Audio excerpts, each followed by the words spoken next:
assholes with opinions. What's up, everyone? This is the Gonzo Shark, and you are watching Assholes with Opinions.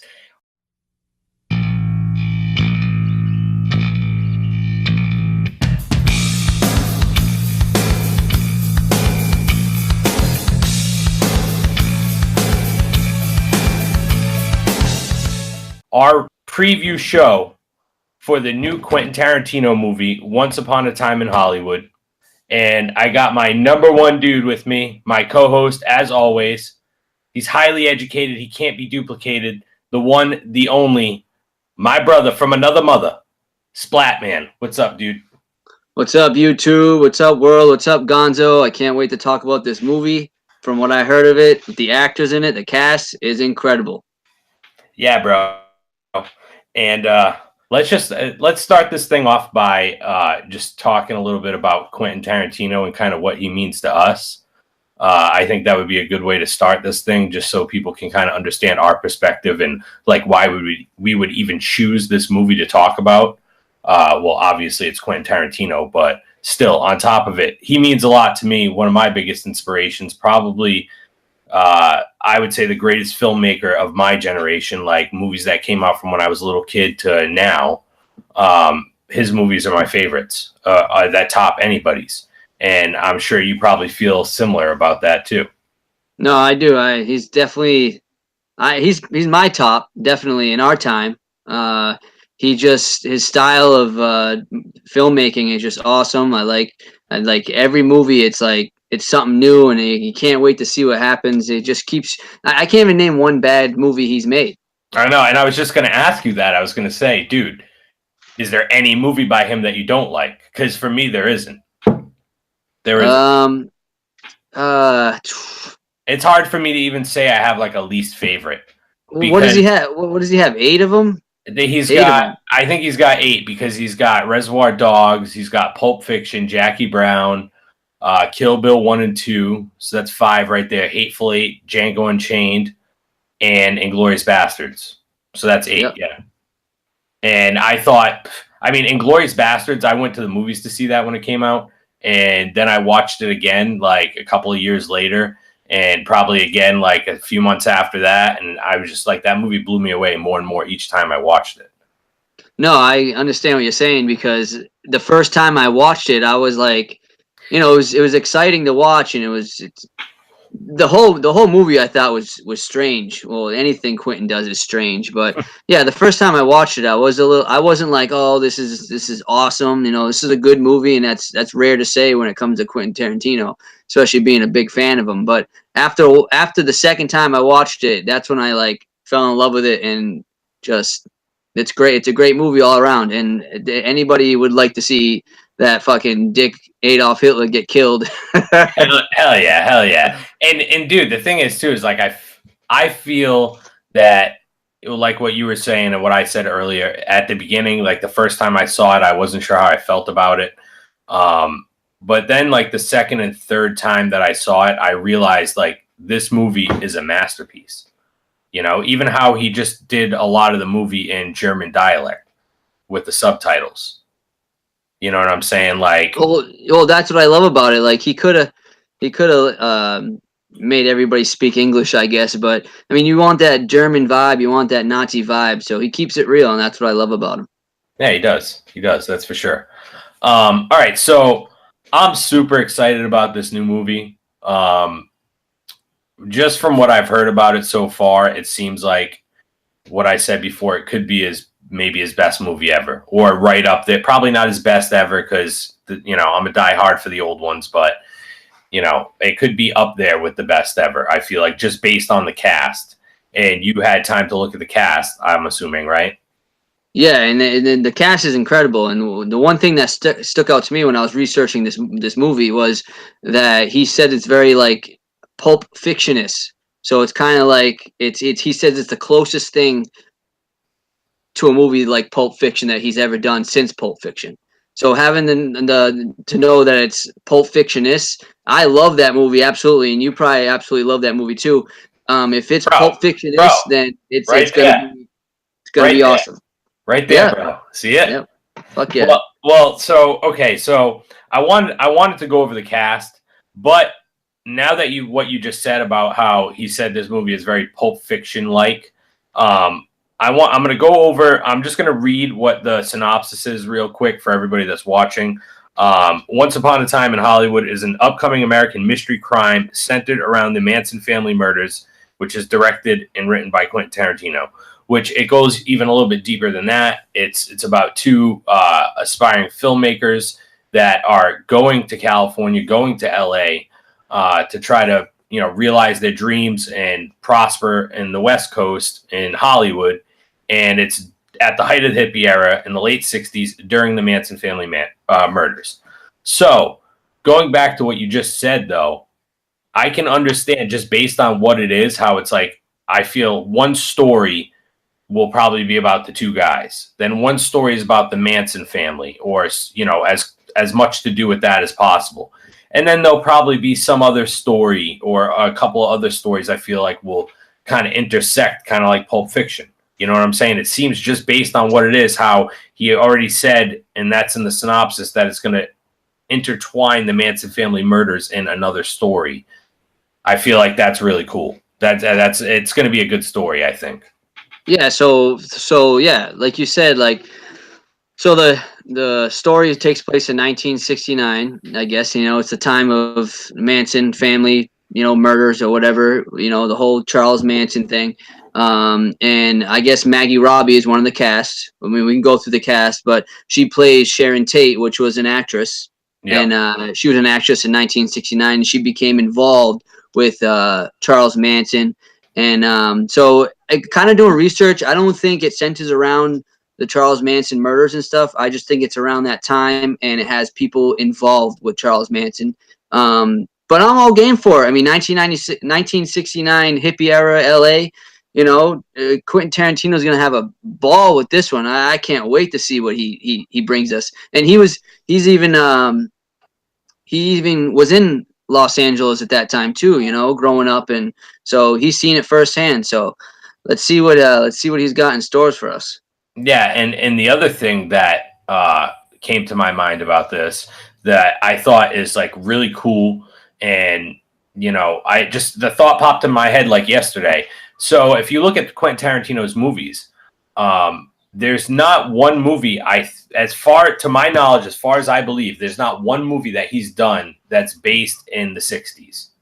Inglourious Bastards was obviously during World War II. The Django Unchained was during slave era.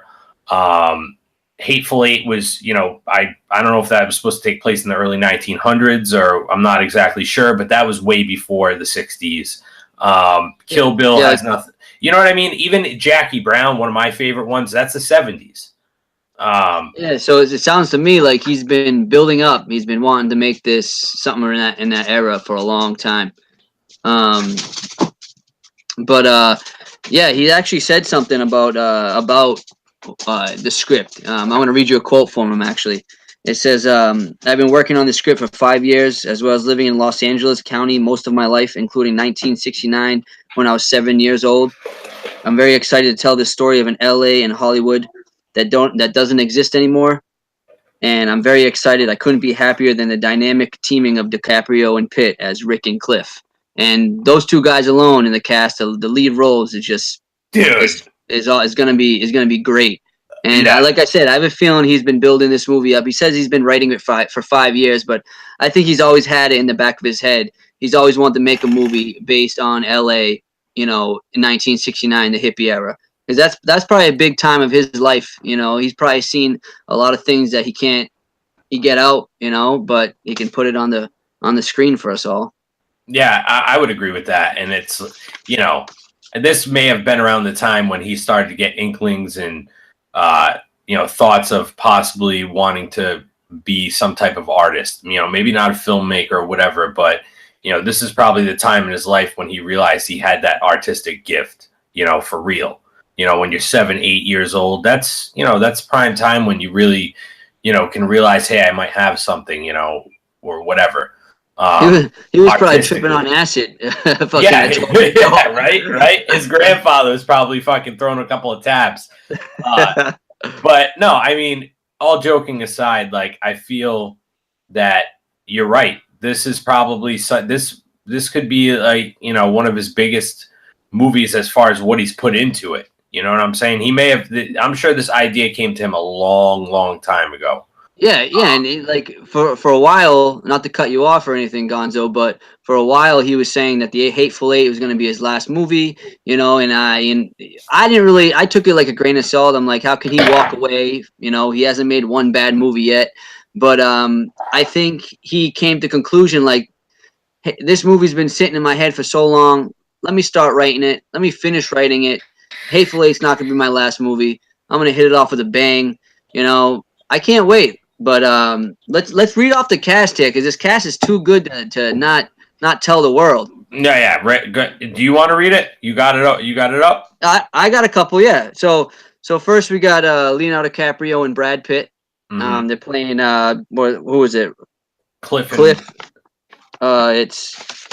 It's Rick and Cliff. Rick and Cliff. Leonardo DiCaprio is going to be an actor who's trying to make it big. And Cliff, Brad Pitt, is his stunt double. And I guess they moved to LA, and I guess they find an apartment, and right next door to them is Sharon Tate, played by Margot Robbie. So that's how those three is gonna, you know, intervene with each other. Got it. Next thing we got is Damian Lewis. The only thing I can really think of that he played in was Band of Brothers. He's been in a lot. I just can't think of any other movies or shows. Fanning, her being the little girl from World of Worlds. Yeah, she was also in Twilight.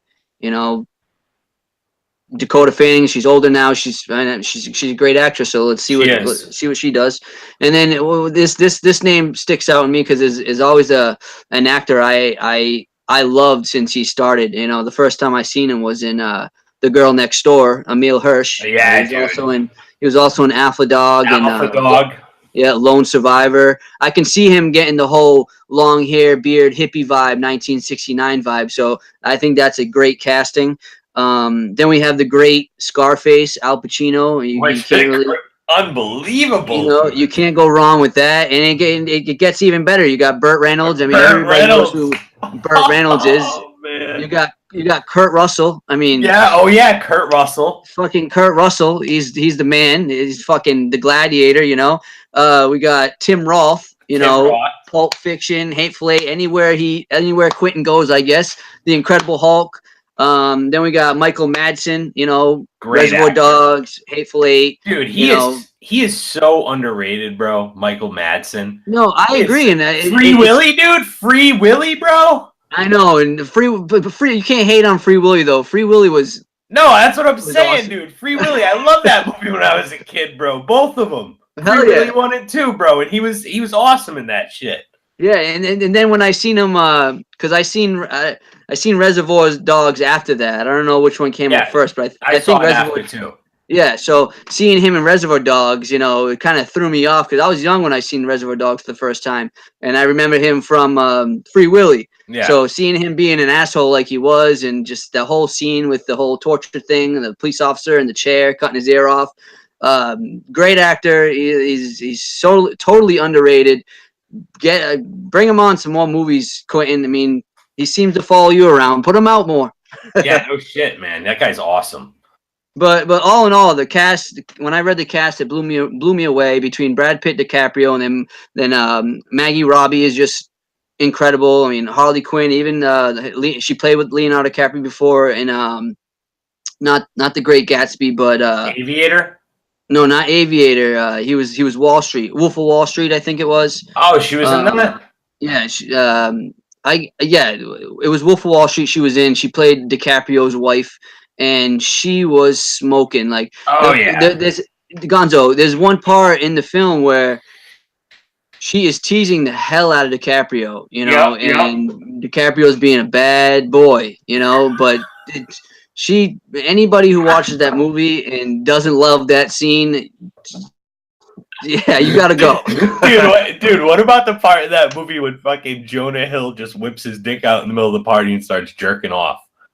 Doesn't that happen in the movie? He fucking whips it out. He sees the girl that DiCaprio cheats on his wife with. That chick, or unless that's Margot Robbie. Maybe, dude. That it does sound familiar. What Because you're in the saying. beginning of that movie, he had a different wife, and when it is the Margot Robbie chick, when she walks into the party and that first time he meets her, Jonah Hill's like all fucked up on crack or whatever and fucking lewds and shit, and he just whips his dick out and starts beating it right in the middle of the party, dude. And they're like, "What the fuck, dude? What are you doing?" Yeah, it's so weird. And speaking of Jonah Hill, it's so weird how he pops up in Django Unchained out of nowhere. Do you remember him popping up out of there to nowhere? Yeah, He's one of the guys in the bags. Yep. Yeah, I thought that was. I love that guy, dude. I wish that fucking Tarantino would cast him in this shit. Yeah, no, I hear you. I mean, you never know. I mean, they haven't even started filming it yet, so I think they're starting to film it in 2019. So you never know. The cast could get better. Yeah, if that's even possible. You know what I mean? Because I mean, going just by cast wise, this to me, this has to be the most epic cast that he's ever casted for a movie. Yeah, he's had some good cast, but I just can't get over the DiCaprio and Pitt and then Maggie Robbie. Those three are gonna mold and intertwine, and it's gonna be great. Let me ask you a question. Because I don't know the answer to this, so I'm going to ask you. Has Brad Pitt and DiCaprio played in a movie together before? That's a good question. Because I'm going to look right now. But dude, I don't think they have. So I mean, to me, that's even more of a cool thing. You know, if this is the first time that they've ever been casted in a movie together. You know, the last movie I seen Brad Pitt in was Deadpool 2. Spoilers if no one's ever seen Deadpool 2, including you probably, Gonzo, but he was in that movie. I haven't even seen Deadpool 1. I hope everybody at home is laughing at you too. I'm sure they are, bro. I started watching it one night and I was just like really tired, so I shut it off after like 10 minutes because I'm like, I don't want to start it now and fall asleep. And, you know, the old lady doesn't really like superhero movies, so it's like something that I got to watch when she's not around. Even though she went to the movies to see Black Panther twice and loved it, and she's like, but it's not really a superhero movie. So, I don't know. It most definitely is a superhero movie. Yeah, you just have to force them on her like I do. You just have to put it on the TV and make her watch it. Yeah, that's a good point. I mean, and I do that a lot of times with other stuff. So, but my girl gets upset because I've watched Thor Ragnarok already 50 times. I've watched Infinity War like 50 times. So between her and my kid, always saying Thor Ragnarok again or something like that. Dude, I love those movies. I'll keep watching them. But you have a lot of catching up to do between Deadpool, between Game of Thrones, between Westworld. Dude, you're missing out on a lot. I know, bro. I know. You watched my video from yesterday, though, right? Yeah, you named off all those shows that you haven't caught up with. Dude, you got to watch the documentary that I talked about. If you're into that stuff, I don't know if you really would be into it, but dude, it was fucking awesome. No, I'll watch it. I don't know when, but I'll get to it and we'll have a conversation about it. Yeah, dude, it was awesome. But all right, so let's get back to the movie. Or back to Tarantino in general. Let me ask you, of all his movies, what is your favorite one? Do you have a favorite? That's a tough one, dude. It's a real tough one. You know how much I love Django Unchained. Oh, I know. But is it better than Pulp Fiction, Reservoir Dogs? I don't think so. I mean, Reservoir Dogs was a big part of my life because it was his first movie I seen, and it just it just hit me. It inspired me. The whole, like I said before, the whole torture scene of the cop and the whole song, going with it. He's dancing around. I just love how that's probably where I got my sick and twisted mind from when it comes to writing films and stuff. But I have to say Reservoir Dogs or Pulp Fiction. They're one of my the first ones I've watched of him. I'm gonna go with Pulp Fiction just because how much I love that cast, and Bruce Willis was awesome in it, and growing up watching Die Hards with my dad, and just Yeah, I'm gonna say Pulp Fiction. Um, I, me too. I'm gonna say Pulp Fiction too, but I kind of have a different reason for it, and my reason for it is, and without this reason, I feel like all of his movies would just kind of be on like an even plane for me. You know, they would all just be as good as each other. But the one thing for me that separates Pulp Fiction from the rest of them is just the way all of those stories connect. You know what I'm saying? Like to me, to be able to write a movie like that, it's like he wrote that movie and then went back and rewrote it and just altered time. It's You know what like I'm saying? Like, let me say two things real quick. One thing is I kind of felt that vibe with Reservoir Dogs 2 because how he filmed one scene and he showed that scene before the other scene. You okay, know, you have a point. You have a they're point. kind of the same. But my second thing is um, Pulp Fiction. It's like he wrote it down. He wrote the screenplay in order, and then he just took parts and just like, hey, I'm gonna throw this here and I'll put this up here. So the whole timeline is all weird, you know? Yeah. We get to see John Travolta die, but then I think he's in the last scene of the Oh movie. yeah, yeah. So like just that whole style with the whole that with Pulp Fiction is I agree. I love that too. Sorry to cut you off. No, no, no. It's cool. It's cool. But yeah, that's what I'm saying. You know, about just the way that the timeline is, because you know when that movie came out, that the whole way that timeline was of that movie and the way those stories kind of connected and intersected throughout the whole movie is really, in my opinion, one of the huge things. And I'm pretty sure this is on record that got him the Palme d'Or award at the Sundance Film Festival, which is like a uh, huge deal. I think it was Sundance, or no, it was Cannes Film Festival, I believe. But either way, you know that to me, that's just what sets that movie apart. Like I love Jackie Brown too, but to me, that's just like kind of a chronological story. It just goes right in order.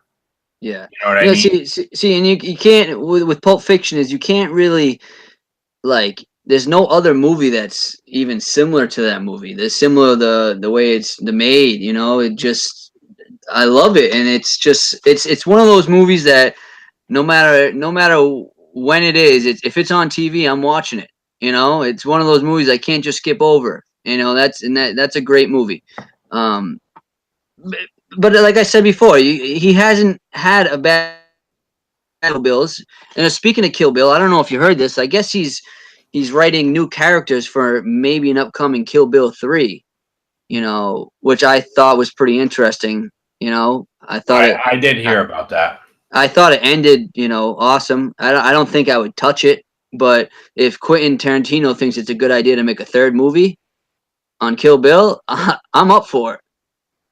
I definitely think he could, because that's the thing with him is his mind is like no other when it comes to anybody, probably, but just in a filmmaking sense, in a directing sense, he's not like anybody else. And there's a lot of other filmmakers and directors that I like that I feel like are similar to him, like the Coen brothers. You know what I mean? They're very like outlandish and eccentric and out there, and their movies are also, some of their movies have like a timeline thing going on where it's a little weird. And you know, that's why I like them. Like David Lynch is another guy. I haven't seen that many of his movies, but his shit is fucked up.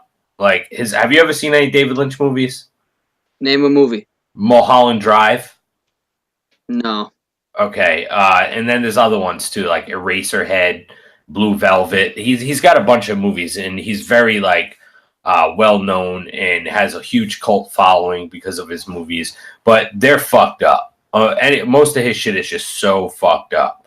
And I think Quentin Tarantino's kind of found like a happy medium in all that. Like his movies are fucked up, but they're not too fucked up. You know, they're really smart, but they're not too smart. You know, he just has like this perfect balance with all these elements of creativity that he flows in when he creates something. He has such a perfect balance of all that I think that's why he's, one of the directors where no matter what it is that comes out, whatever he does, it's a huge deal. And he's not making a movie like every 2 years. When did Hateful Eight come out? That had to be 3 years ago, I think. Yeah, it's probably close to 3 years. So, and then this one won't come out for another year. So it's like he always has a huge gap between his movies, and you can tell he takes time to craft them, the way that he wants, and the most creative way possible. And it shows in the filmmaking. And that's the thing too. It's like, when a Quentin Tarantino movie's coming out, it's going to be a big fucking deal. Oh yeah, and I kind of think it's slowing down with him a little bit as these younger generations are coming up. So OGs like me and you and everybody who loves Quentin Tarantino, we have to throw him out there, and we have to let this younger generation know what great of a filmmaker is. Make sure they watch Reservoir Dogs. Make sure that they watch Pulp Fiction. Keep them in the history books. Because we need. I don't think he got enough credit for Hateful Eight, and I thought that movie was fucking awesome. I think his character development is also awesome. Like he gets these casts, and he gets these characters that are just awesome. And I love the payouts he has in the movies. Like I love how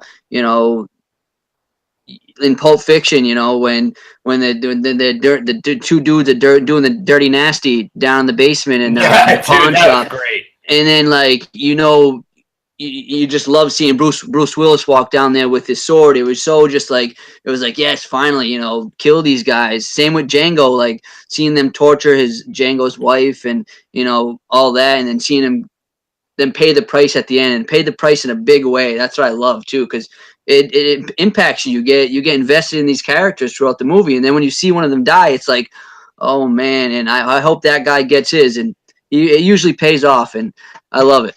Yeah, I definitely hear where you're coming from with that, and I would most certainly agree with that. All of his movies have some type of payoff. You know what I mean? Even like going back, Jackie Brown. I'll never forget the way that movie turned out. In the payoff, it made you keep thinking and thinking. Like that's what his movies does. Like you're going to bed dreaming about the movie you just watched, because you keep thinking about it and thinking about it, and that's what makes a great filmmaker. Hell yeah. And you can watch them over and over and over again and still kind of find something new. You know what I mean? I watch these movies, I own most of them on, DVD or Blu-ray or whatever. And, I go back and watch them, and I still to this day will catch things that I didn't catch before because they're so detailed, and that's what makes me excited about this new movie, is because when you just think about, larger than life, like somewhere that you could go in the country, or a setting that would be larger than life, I would think of Las Vegas or LA. You know what I mean? And in the sense of like entertainment value wise, Las Vegas or LA. So for him to just be playing with that setting alone, hippie era, 60s, Los Angeles, Hollywood, that's huge. You know what I mean? That's just, it's a huge time in American culture. So it's cool that he's just kind of grabbing that aspect of culture. I mean, that was like the height of the acid wave, in the late 60s and shit. So it's just that there's so many elements that he can tie into the movie. So that's what makes me fucking so stoked about it. Yeah, it's going to be a lot of sex, a lot of drugs, and probably a lot of rock and roll, a lot of hippie sex. Yep, and probably, I'm thinking a lot of motherfuckers are going to die in that shit. Oh, probably. I mean, so. I know Sharon Tate, she gets killed, doesn't she? Yeah, she gets killed. So, she's going to get killed. But I don't know. I'm excited. When the movie gets a little closer, and maybe when a trailer hits or something, we'll do a trailer reaction for. Oh, hell yeah! We can give our what we think is going to happen. Yeah, and our opinions of the first scenes or shots or photos, because obviously nothing has been released as of yet, so we don't even know what the characters are going to look like. You know what I mean? Photos, man. Well, everybody who's watching could be caught up. Hell yeah, hell yeah. So, do you have anything else that you want to add about the movie? No, like I said, I pretty much covered it all. I can't wait to watch it. The cast is gonna be awesome. I can't wait to see DiCaprio on the side of Pitt. I just think I'm always up for a Quentin Tarantino movie. So no, I think I covered everything, and I think I hope hopefully the audience is just as excited as we are. Yeah, and I just want to add, if there's anybody out there that is watching this or sees this, and you haven't watched a Quentin Tarantino movie or you don't know much about him, you should watch every single one of his movies. And obviously, I understand some people it's not going to be for them, but if you can't at least watch one of his movies and appreciate the value and the craftsmanship and the artistry of it all, then you're not a movie lover. You're not a real movie lover at all. If you can't watch a Quentin Tarantino movie and say, even though I might not like it, it's not necessarily my thing or my topic of choice or my subject matter in my wheelhouse. If you can't appreciate the craftsmanship and the artistry of his filmmaking, then you're not a movie lover. So if you are a movie lover, watch every single one of his movies. Yeah, and watch them from start to finish. Don't give up, because things happen, and yeah, just watch them. Just watch them, and do us a favor and like this video. Comment on what your favorite Quentin Tarantino movie is, so we can talk about that. Hell yeah, hell yeah. Because I mean, honestly, I would do a show on every single one of his movies. So I would love to know what people, how they feel about Quentin Tarantino, about his movies, what their favorite might be, maybe what their favorite characters are from his movies or favorite scenes or anything like that. I love to know that stuff. We have a brand new channel. You'll be seeing this on this channel. And if you're just discovering it now, please hit the subscribe button because we love to get the subscribers. But yeah, AWO show for life, baby. We're all in on this shit. So, that's what it is. Yeah, and like I said, I'm wicked excited for it. 2019 can't come quick enough. Between that, Game of Thrones, man, it's gonna be a good year. So yeah, like we said, like the video, comment, subscribe, give us a share, put it on Facebook, wherever, Instagram. Make sure you tell us if there's any other filmmakers that you'd want us to talk about. Filmmakers that stick out to you and don't get the credit that they deserve. Yeah, and I mean, I have some ideas about just shows that we can do about filmmakers. So those will be coming down the line somewhere. Sounds good, Gonzo. I'm always up for shows. Yes, sir. All right, so this has been Assholes with Opinions, 2019, Quentin Tarantino's new movie, Once Upon a Time in Hollywood. Keep your eyes on it. Keep up with the updates. It's going to be a great movie, and I hope you guys enjoyed the video. Hit the subscribe button on this channel. Tell your friends, tell your grandparents, tell your brothers, sister, tell your cousin, tell whoever. Tell all of your family and all of your friends about this channel and subscribe. Until next time, this is the Gonzo Shark checking out for Assholes with Opinions. Take them away, Splatty. Splatman out. AWO show for life. For life, baby.